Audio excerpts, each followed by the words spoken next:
కొంటే పేడకాడి మిగిలింది, నాకు పేడకాడి మిగిలింది. పాలు కోసమని కొంటే పేడకాడి మిగిలింది, నాకు పేడకాడి మిగిలింది. ఆ పేడకాడిలోని చెయ్యే పెడితే కసు దొరికింది, నాకు కసు దొరికింది. ఆ సొట్టుకి కోటింటికి పప్పరాలు ఇచ్చారు, నాకు పప్పరాలు ఇచ్చారు. ఆ పప్పరాళ్ళొట్టుకెళ్ళి మా నాన్నమ్మకి అప్పుడు చెప్పాలి. మా పెద్దలందరూ ఏమన్నారంటే ఏమీ లేదమ్మా. ఒరే రమణ మరి పగలరాత్రి ప్రోగ్రాలు ఆడుతున్నా, శరీరానికి ఏడొచ్చేది ఒక ఆవును కొనుక్కున్నా పాలు మజ్జిగ తాగినట్టయితే సెలవు చేద్దని పెద్దలందరూ చెప్పారు. అవునవును. నేను వెంటనే సంతకొచ్చాను.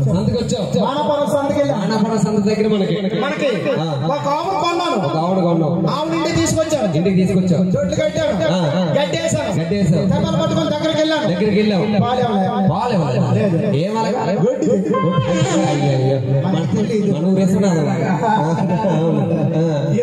ఇవ్వలేదు. బాగోదు కదా. ఆవు చచ్చిపోతే మన ప్రోగ్రాంకి వెళ్ళొచ్చి సాయంత్రం 4 వరకు పడుకొని, అవును మరి 4 అప్పుడు లేచి బొరుగు పట్టుకొని పొలంలో గడ్డికి వెళ్ళాను. అవును మరి గడ్డికెళ్ళాను, బొరుగు పట్టుకున్నాను, చక్కగా తవ్వాను. గడ్డి మా పట్టుకొని ఇంటికి వస్తుండగా కోనేటి దగ్గరకు వచ్చి చిన్న ఆలోచన పుట్టింది. చిన్న చెమట ఎక్కింది వాళ్ళు కదా, స్నానం చేద్దామని. అవునవును. గడ్డి మొప్పు దించి గట్టి మీద పెట్టి కోనేటిలో స్నానం చేస్తా. అవును మరి అయ్యే ఆయన బట్టలన్నీ కొట్టుకొని వెళ్ళిపోయింది. ఏం చేయలేము, అర్థం కావట్లేదు. బట్టలు లేవు.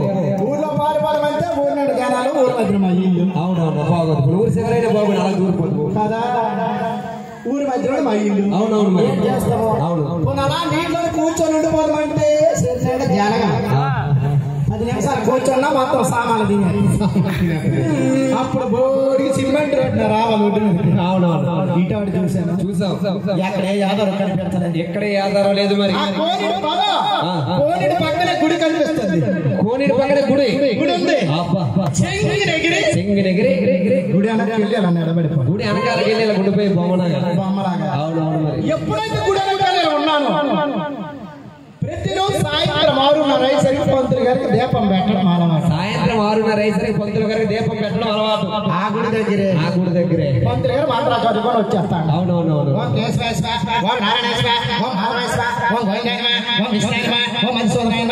ప్రదర్శన చేసుకొని నా దగ్గరకు వచ్చి అలాగే ఆగిపోయి ఇదేంటి మన గుడి దగ్గర ఎప్పుడు లేదు.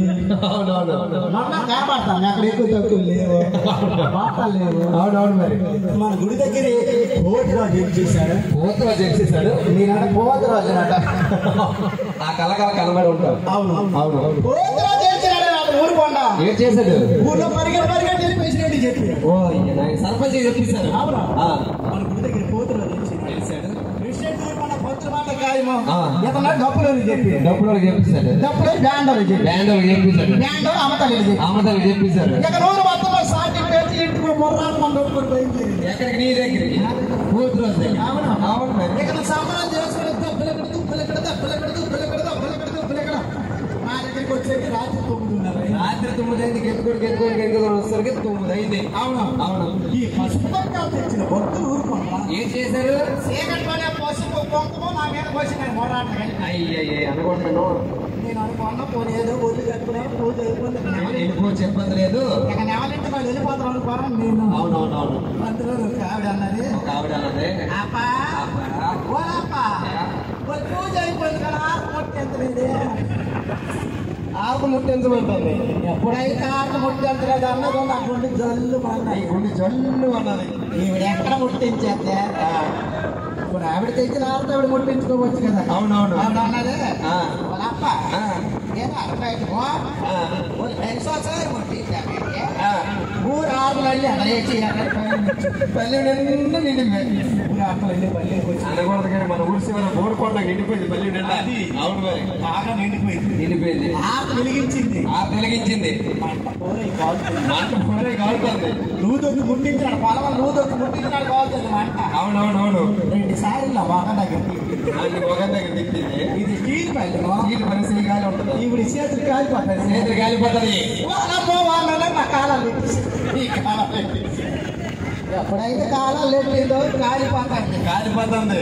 ఓలము అంత కొంత రేటు ఓళ్ళమని తండ్రా మరి ఊరి నిజంగా. పెద్దలు అక్కడేమన్నా ఊరు జనం వల్ల పెద్ద కొంత రేటు. అవునవును మరి అక్కడ గోదావరి గమనించి ఒక మాట అన్నాను. ఏంటన్నట ఏంటి ఎక్కడో పౌరోసం వస్తుందండి. ఇలాగ జరిగింది. అలా పనిగా చేయకన్నా అది ఈసారి వెయిట్ చేస్తాను. బాల్ ఇచ్చిందని కొనుక్కో. 80,000 కొన్న ఆవుని 80,000 తప్పులే 10,000కి ఇచ్చిందే తప్పులేదు. మీ అందరికీ డైలాగ్ నచ్చినట్టయితే